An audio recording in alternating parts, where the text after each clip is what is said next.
ইটপাথরের এই শহরে আমরা যারা বসবাস করি, আমাদের নিজেদের যদি একটা ঝর্ণা, জিরি আর ছোট্ট একটা পুকুর থাকতো, কর্মব্যস্ত একটা দিনের শেষে আমরা সেখানে বসে ঝর্ণার কুলকুল শব্দ শুনতাম আর এক কাপ চা হাতে সেই ঝর্ণা ঝিরির পাশে বসে চা খেতাম। পুরো ব্যাপারটা একটু চোখ বন্ধ করে দেখেন কেমন লাগতো। আজকের এই ভিডিওতে আপনাদেরকে দেখাবো পুরনো একটা কার্গো বক্সকে কিভাবে আমি একটা ঝর্ণা ঝিরি বানালাম। পুরো সেটআপটা খুব সহজেই কিভাবে আপনারা তৈরি করতে পারবেন তা নিয়ে আজকের এই ভিডিও। আসসালামু আলাইকুম, আরিফ সেন প্যাডের আরেকটা ভিডিওতে আপনাদেরকে স্বাগতম। পুরো সেটআপটা তৈরি করতে আমাদের কি কি প্রয়োজন হবে চলেন শুরুতেই আমরা তার সাথে পরিচয় হয়ে নিই। আমার কাছে পড়ে থাকা পুরনো একটা কার্গো বক্স ছিল, যেটাই আমি এখানে ব্যবহার করছি। আমাদের প্রয়োজন হবে সিলিকন আঠা, পিউ ফোম বা স্প্রে ফোম, অল্প কিছু পিভিসি বোর্ড, এখানে আমি 8mm ব্যবহার করছি। একদম ছোট্ট একটা মোটর, যেটা 500 থেকে 1000 টাকার ভেতর পেয়ে যাবেন। আমরা যে কার্গো বক্সটা নিছিলাম ওইটাকে দুইটা ভাগে ভাগ করে নিব, যার জন্য আমি দুইটা কাঠ মাপ মতো কেটে নিছি যাতে বক্সটার এই পাশ থেকে ওই পাশ পর্যন্ত যায়। আর পিভিসি বোর্ডটা আমরা আগে থেকে কেটে নিয়েছি বক্সটার এই পাশ থেকে ওই পাশে মেপে মাপ মতন। এইটা মূলত বক্সটাকে দুইটা ভাগে ভাগ করে নিবে। বক্সটার সাথে কাঠগুলো আমরা স্ক্রু দিয়ে সেট করছি এবং একটা পাশে সেই পিভিসি বোর্ডটা রেখে আবারও স্ক্রু দিয়ে কাঠটার সাথে জয়েন করে নিই পিভিসি বোর্ডটা। তারপর আমরা আমাদের মোটরটা সেট করব এক পাশ থেকে আরেক পাশে পানি নেওয়ার জন্য। আমার এখানে দুইটা পার্ট থাকবে, একটা ওয়াটারফলের পার্ট, একটা হচ্ছে পন্ডের পার্ট, যেখানে পানি জমা থাকবে। ওইখান থেকেই মূলত পানিগুলা গিয়ে উপর থেকে ওয়াটারফলের পানি পড়ে নিচের দিকে চলে আসবে। এখন আমরা একটা কোণার দিকে পিভিসি বোর্ড দিয়ে একটা ছোট্ট বক্স বানাবো, যেটা দিয়ে মূলত ওয়াটারফলটা তৈরি হবে এবং ওয়াটারফলের পানিগুলো বেয়ে বেয়ে নামবে। আমার বক্সটার হাইট 6 ইঞ্চি। এখানে আমি 12 ইঞ্চি হাইটের দুইটা পিভিসি বোর্ড নিছি, যেটার পাশে 4 ইঞ্চি করে আছে। আমি যেই পিভিসি বোর্ড দিয়ে যে সেটআপটা তৈরি করছি, এটা নিচের দিকে একটা ছিদ্র করে ওই মোটরের পাইপটা এখান দিয়ে ঢুকিয়ে নিব। এল শেপের যেই পিভিসি বোর্ড দিয়ে আমরা একটা কর্নার বানাইছি, ওইটার 4 ইঞ্চি নিচে আমরা আরেকটা পিভিসি বোর্ড সেট করছি, আপনারা এখানে দেখতে পারতেছেন। আর জয়েন্ট দেওয়ার জন্য এখানে আমি সুপার গ্লু ব্যবহার করছি।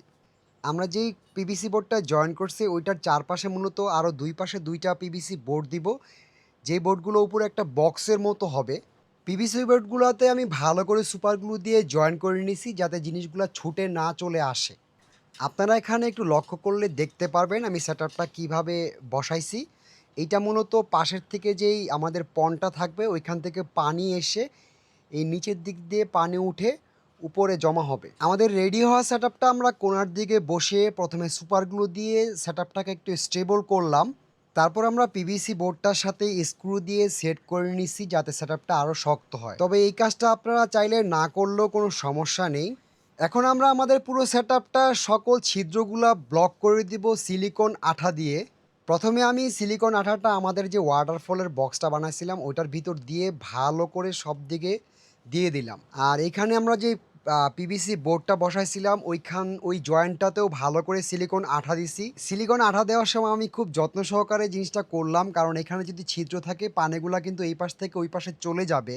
আর আমার পিভিসি বোর্ডটা যেহেতু পুরনো, এখানে কিছু ছিদ্র ছিল, সেগুলো আমি ভালো করে বন্ধ করে নিলাম। আপনারা দেখতে পারতেছেন আমরা সিলিকন আঠা দিয়ে পুরো সেটআপটা খুব ভালো করে সিল করছি যাতে এক পাশ থেকে আরেক পাশে পানি না চলে আসে। এখন আমাদের শুরু হবে হার্ডস্কেপ করার কাজটা। ওয়াটারফলে যেই জায়গা দিয়ে পানি পড়বে ওইটা দুই পাশে আমি দুইটা বগউড সেট করব। বগউডটা সেট করার জন্য আমি স্ক্রু দিয়ে কাঠের সাথে এবং পিভিসি বোর্ডের সাথে জয়েন করে দিলাম। আর বগউডটাকে আরও স্টেবল করার জন্য সুপার গ্লু দিয়ে বগউডের সাথে পিভিসি বোর্ডের ভালো করে জয়েন করে দিলাম। ডিটেল দেখানোর কারণে ভিডিওটা একটু বড় হচ্ছে, আপনারা না টেনে দেখলে অনেক কিছু জানতে পারবেন এখান থেকে। তারপর আমরা একটা ইন্ডিকেটর নিয়ে যেখান দিয়ে ওয়াটারফলের পানি পড়বে ওইখান দিয়ে একটু ঢাল করে কেটে নিলাম। তারপর আমরা যেই পাশে ওয়াটারফলের পানি পড়বে ওইখানে কয়েকটা ছিদ্র করে নিলাম, কারণ এইখানে আমরা অনেকগুলো গাছ দিব, ওই পানিগুলো যাতে বের হয়ে যায় এই জন্য এই ছিদ্রটা করা। আমাদের ওয়াটারফলের পানিটা এইখান দিয়ে পড়ে একটা ঝিরির মতন হবে, যে ঝিরি দিয়ে এসে একটা পন্ডের মতন হবে ওইখানে পড়বে। ঝর্ণার পানিটা ঝিরি দিয়ে এসে যেখানে পড়বে ওই জায়গাটায় আমরা পিভিসি বোর্ডটা একটু কেটে নিব আমাদের কাজের সুবিধার জন্য। আর ইন্ডিকেটর দিয়ে কাজ করার সময় আমরা সাবধানে কাজ করব। তারপর আমরা অনেকগুলো ঝামাইটা নিছি, যেখানে আমরা ওয়াটারফলটা তৈরি করব সেখানে নিচের দিকে 3-4 ইঞ্চির একটা লেয়ার দিব এই ঝামাইটা দিয়ে। এই ঝামাইটাগুলো আমি বেজ হিসেবে ব্যবহার করব, যেটার উপরে ওয়াটারফলের জন্য ফোম দিব। আমার হাতের এইটাকে বলে পিউ ফোম বা স্প্রে ফোম। এইটা দিয়ে মূলত আমরা ঝর্ণা এবং ঝিরির শেপগুলা নিয়ে আসব। এখানে আমি আমার মতো করে ঝিরির একটা শেপ দেওয়ার চেষ্টা করছি এবড়ো খেবড়ো ভাবে। দেখতে থাকুন।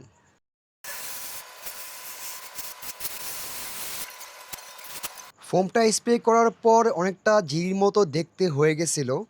প্রায় 2 থেকে 3 ঘন্টা পর এটা ড্রাই হয়ে যায়। তারপর আমি পরবর্তী স্টেপের কাজ শুরু করব। এখানে আমি একটা এন্টি কাটার নিয়ে বাড়তি যে ফোমগুলা ছিল ওই ফোমগুলা উঠায় ফেলতেছি। চেষ্টা করতেছি জিনিসটা যাতে একটু ন্যাচারাল লুক দেওয়া যায়। বাড়তি ফোমগুলা কেটে ফেলার পর সেটআপটা দেখতে একটু এরকম লাগতেছিল।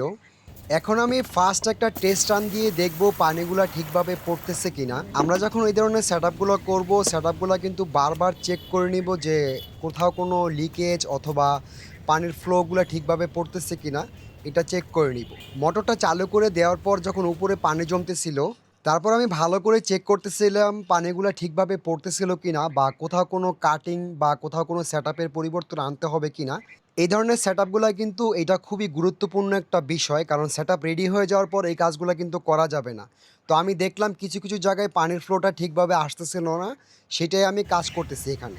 কিছু জায়গায় ফ্লো ঠিক করার পর আমার পানির যেইভাবে পড়তেছিল জিনিসটা দেখতে আমার খুবই ভালো লাগতেছিল। আমি যেইভাবে চাইছিলাম জিনিসটা ওইভাবেই হচ্ছিল। আমি আবারও বলছি, এরপরও আমি একটা ভালো করে চেক দিলাম যে সব কিছু ঠিকঠাক আছে কি না। সব কিছু ঠিকঠাক থাকার পর আমরা সেটআপের ভিতরে যেই ঝামাইটাগুলো দিয়েছিলাম সবগুলো এইটাই আমরা সরিয়ে ফেলছি, কারণ ওই ইটাগুলো বেসিক্যালি ঝর্ণা যে সেটআপটা করব ওইটার জন্যই দিয়েছিলাম। পরবর্তী কাজ শুরু করার জন্য আমাদের একটা বাটি লাগবে, কোকোপিট এবং সিলিকন আঠা। সিলিকন আঠা এবং কোকোপিট দিয়ে আমরা একটা দলা তৈরি করব। এখানে আমি শুকনো কোকোপিটের উপরে অনেকগুলা সিলিকন আঠা দিছি এবং পুরা আঠাটা ভালো করে মথে একটা দলা তৈরি করছি। আমার তৈরি করা দলাটা আমি যেই ফোম দিয়ে একটা ওয়াটারফলের শেপ করছি ওইটার উপর আস্তে আস্তে বসিয়ে দিব। এটা মূলত 2 থেকে 3টা কাজ করবে। 1, সেটআপটাকে ন্যাচারাল লুক দিবে। 2, ফোমের ভিতর অনেক সময় ফাঁকা জায়গা থাকে যেই জায়গাগুলো ব্লক করে দিবে। আর এইখান দিয়ে যখন পানি যাবে জিনিসটা দেখতেও খুব ভালো লাগবে। আর এইটা বেস করে আমি অনেকগুলো মস দিব, যেটা ভিডিও শেষের দিকে আপনারা দেখতে পারবেন। আমার ভিডিওগুলো একটু বড় হয়ে যাচ্ছে, এই জন্য আমি দুঃখিত, কারণ ডিটেলসে দেখানোর জন্য ভিডিওগুলো না চাইতেও বড় করতে হচ্ছে। অনেকটা সময় নিয়ে আমি ফোমগুলোর উপরে ভালো করে এই দলাটা দিলাম। তো এখানে দেখতে পারতেছেন পুরো কাজটা শেষ হওয়ার পর সেটআপটা দেখতে এরকম লাগতেছিল। এবং মাঝে মাঝে আমি 2-1টা পাথর দিয়ে দিয়েছি যাতে পানিগুলো বাধাগ্রস্ত হয় এবং দেখতে ভালো লাগে। এই কাজগুলোর ভিডিও ডিটেলসে দেওয়ার কারণ হলো এখান থেকে যাতে আপনারাও ভালো করে শিখতে পারেন। তো কাজগুলো দেখার সময় যদি আপনাদের মনে কোনো প্রশ্ন জাগে আমাকে প্রশ্ন করবেন, আমি চেষ্টা করব আপনাদেরকে উত্তর দেওয়ার জন্য। প্রায় 24 ঘন্টা পরে সিলিকনের আঠাগুলো ড্রাই হয়ে যাওয়ার পর আমি ভালো করে চেক করতেছিলাম কোথাও কোনো লিকেজ বা কোনো সমস্যা আছে কি না। কাজগুলো কিন্তু বারবার চেক করে নিতে হবে কাজ করার সময়।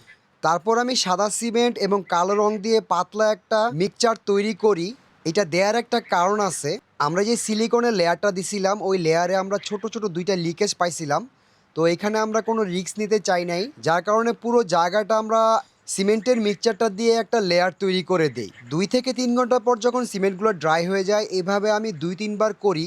এবং পাশের যে সাদা ফোমগুলো ছিল ওই ফোমগুলোতেও একটু ডার্ক রং করে দিই যাতে দেখতে ভালো লাগে। প্রায় একদিন অপেক্ষা করার পর আমাদের সেটআপটা রেডি হয়ে যায় গাছপালা দেওয়ার জন্য। আমাদের আগে থেকে তৈরি করে রাখা ইনডোর প্ল্যান্টের সয়েলটাই আমরা এখানে ব্যবহার করব।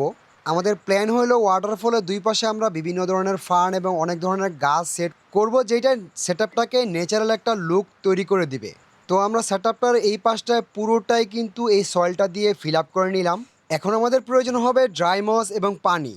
আমরা মসগুলোকে পানিতে ভিজিয়ে রাখবো কিছুক্ষণ যাতে মসগুলো নরম হয়ে যায়, যাতে আমাদের গাছগুলো সেট করতে সুবিধা হয়। ঝর্ণায় দেওয়ার জন্য আমরা কিছু গাছ নিছি, এখানে ব্রোমেলিয়া, অ্যাসপারাগাস, কিছু কচু, অর্কিড এবং কয়েক ধরনের ফার্ন নিছি আমি, আর কিছু মাছ ধরার সুতা। আর নিয়েছি কিছু ন্যাচারাল মস যেগুলো আমি নিজেই চাষ করি। আমাদের ঝর্ণা সেটআপটায় আমরা যে ব্রোমেলিয়া এবং অর্কিডগুলো দিব সেই অর্কিডগুলো ভিজিয়ে রাখা সেই মস দিয়ে গাছের গোড়াগুলোকে ছোট্ট একটা বলের মতো তৈরি করে নিব। এখান থেকে গাছগুলো মূলত পানি এবং অন্যান্য পুষ্টিকর উপাদানগুলো নিয়ে থাকবে। গাছের গোড়াটায় আমি অনেকগুলো মস দিয়ে যেই মাছ ধরার দড়িটা নিয়েছিলাম ওই দড়িটা দিয়ে পেঁচিয়ে ভালো করে একটা গোল সেটআপ তৈরি করে নিলাম। এবং সেমভাবে আমি অর্কিডটাকে রেডি করে নিলাম সেটআপটায় দেওয়ার জন্য। এখানে আপনারা দেখতে পারতেছেন জিনিসটা হওয়ার পর কীরকম লাগতেছে। এখন আমরা আমাদের সেটআপটায় গাছ সেট করার কাজ শুরু করে দিব। আপনারা দেখতে থাকেন আমি কিভাবে কাজটা শেষ করি। ওয়াটারফলের ঝর্ণাটা যেখান দিয়ে আমি 2টা বগট সেট করছিলাম ওইখানের উপরের অংশটায় আমি একটা ব্রোমেলিয়া সেট করে দেই। আমরা যে ফার্নগুলো নিচ্ছিলাম ওই ফার্নগুলো সেট আপটার বিভিন্ন জায়গায় দিয়ে দিই আমার যেখানে ভালো লাগতেছে।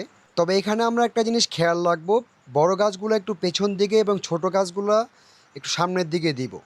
ফার্ন দেওয়া হয়ে গেলে আমরা কিছু সিঙ্গুনিয়াম এবং লতানো গাছ দিলাম। লতানো গাছগুলো মূলত ওয়াল কিপার এবং গ্রাউন্ডের দেওয়ার জন্য আরও কিছু গাছ এখানে আমরা নিলাম। বড় গাছগুলো দেওয়ার পর সেট আপটা দেখতে কিন্তু অনেকটাই ন্যাচারাল লাগতেছিল। এখন আমরা মস সেট করার কাজ শুরু করব। এটা একটা গুরুত্বপূর্ণ কাজ, আপনারা ভালো করে লক্ষ্য করে দেখেন আমি কাজটা কিভাবে করতেছি। আমরা যে সিলিকন আর সিমেন্টের যে লেয়ার দিছিলাম ওইখানে ড্রাই মস দিয়ে একটা লেয়ার তৈরি করি, যেইটার উপরেই মূলত আমরা আমাদের ন্যাচারাল মসগুলো দিয়ে দিব। মসগুলো সেট করার জন্য কিছু কিছু জায়গায় আমি সুপার গ্লু ব্যবহার করছি যাতে মসগুলো নড়ে না যায়। মসগুলা সেট করার পর পুরো সেট আপটা আপনাদের কেমন লাগতেছে একটু কমেন্টস করে জানাবেন। আমার কাছে কিন্তু অনেক ভালোই লাগছে। আমাদের এক পাশের গাছ লাগানোর কাজ শেষ হয়ে গেছে, এখন আমরা পুকুরটার হাত দিব। পুকুরটা দেওয়ার জন্য আমরা কিছু ড্রাগন রক নিছি। আমরা যে মোটরটা দিয়েছিলাম ওই মোটরটাকেই মূলত এই পাথরগুলো দিয়ে ঢেকে দিব যাতে মোটরটা না দেখা যায়। এই আমাদের ওয়াটারফলের প্রাথমিক হার্ডস্কেপের কাজ শেষ হয়ে গেল, এখন আমরা পানি দিব সেট আপটায়। আমাদের পুকুরের অংশটায় পানি ফিল আপ হয়ে যাওয়ার পর আমরা ওই পানিতে কিছু পানা ছেড়ে দিলাম যাতে সেট আপটা দেখতে একটু ন্যাচারাল লাগে। আর আমাদের কচুর বাগান থেকে একটা কচু নিয়ে সেট আপটার কোণার দিকে দিয়ে দিলাম যাতে জিনিসটা দেখতে আরও বেশি ন্যাচারাল লাগে। গাছপালা এবং সব কিছু দেওয়ার পর আমরা সেট আপটা রান করি। আপনারা দেখতে পারতেছেন আমাদের ওয়াটারফলটা দেখতে খুবই ভালো লাগতেছিল আমার কাছে। আপনাদের কাছে কেমন লাগতেছে একটু কমেন্টস করে জানাবেন। এখানে আমরা আস্তে আস্তে আরও কিছু প্ল্যান্ট অ্যাড করব, যেটা পরবর্তী ভিডিওতে আপনাদেরকে দেখানো হবে। এখন আমরা আমাদের কার্গো বক্সটা ঢাকার জন্য একটা মোটা কাঠ নেই এবং মাপ মতো দাগ দিয়ে নিই যাতে কাঠটা কেটে ভালোভাবে সেট করা যায়। এখানে আমি আমার মেশিন ব্যবহার করেছি, আপনারা চাইলে করাত ব্যবহার করেও কাজটা করতে পারেন। কেটে নেওয়া কাঠগুলো আমি স্ক্রু দিয়ে সেট করে বক্স বানিয়ে নিলাম। এভাবেই আমি আমার সেট আপটা রেডি করে ফেললাম। আমরা যারা পাহাড় ঝর্ণা ভালোবাসি, তো চাইলে সব সময় পাহাড়ে বা ঝর্ণায় যাওয়া যায় না, অনেক নানা কারণেই। তো আমি চিন্তা করলাম আমার ছাদে ছোট্ট একটা ঝর্ণার সেট আপ করি, যেখানে একটা ঝিরি থাকবে, আশেপাশে কিছু ফার্ন বা এই ধরনের গাছ থাকবে, ছোট্ট একটা পুকুর থাকবে যেখানে ছোট ছোট জলজ উদ্ভিদ আর পাশাপাশি কিছু মাছ থাকবে। আর এটা মূলত ঝর্ণা থেকে ঝিরি বলা যায় বেশি।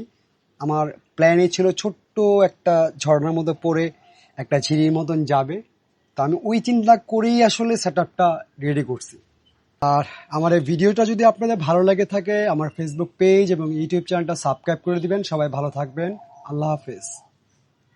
পরবর্তীতে আরেকটা ডিটেল ভিডিও নিয়ে আমি চলে আসবো আপনাদের মাঝে খুব তাড়াতাড়ি, যে ভিডিওতে আপনাদেরকে আমি ছোটোখাটো অনেক বিষয় নিয়ে ডিটেলস দিব। সেটারটা আমি কিভাবে স্টেবল করলাম, কিভাবে মাছ ছাড়লাম, কিভাবে মেনটেন ইত্যাদি নানা বিষয়ে আলোচনা করব।